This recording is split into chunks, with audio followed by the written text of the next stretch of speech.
Hey, this is JT Contrastano, training at Modesto Power. Come support us in Modesto, stop by and train anytime. Thank you. Aby Rulloda here with FANTV covering Dragon House 13 MMA. I am sitting here with JT Contrastano. And JT, tell me a little bit about where you're from, what camp you fight out of, and your fighting style. I'm from Fresno, California, fight out of Modesto Power. Fighting style, I mean, Muay Thai, kickboxing, boxing, wrestling, jiu-jitsu. It's all the facet of MMA, so a little bit of everything. Would you say you have a particular strength? Not one more than the other, just try and learn equally, become a true martial artist and perfect each one. So you feel like you're pretty even across the board? Yeah, definitely. I try to be, and when something starts slacking, we really focus and try and bring it up, so stay even keel. That's good. Well-roundedness is probably a very great advantage in this kind of fight. But would you say that you have a favorite? I say for the fans, striking is always the most exciting.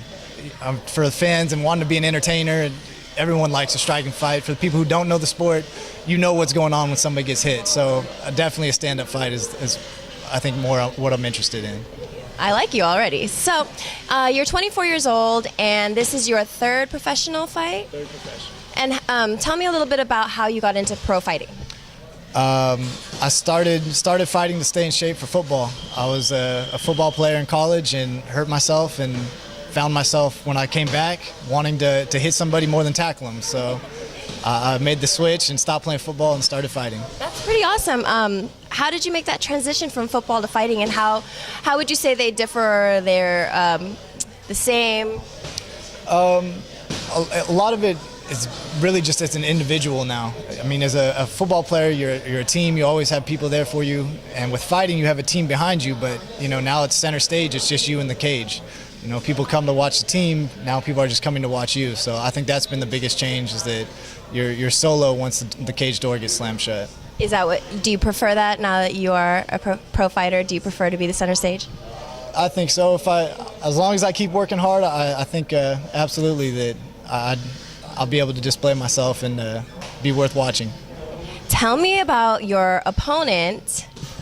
My opponent is Doyle Childs. I do not know too much about him yet. Still researching and doing more. Yeah. So not knowing much about him, you haven't been able to train any specific way to kind of prepare yourself for this particular fight?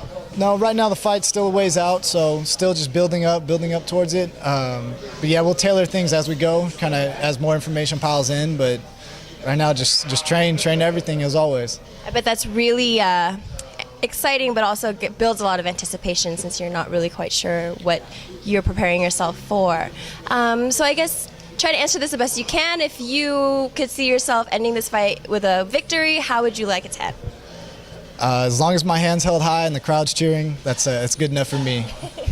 So there's no preferred way of ending it. I know some fighters do, they want to see a TKO, or they want to see some fancy, crazy knockout, but you just don't care however I can entertain the fans. If submission's the case, knockout's the case, that's great. Anything but a decision. Let's go finish the fight.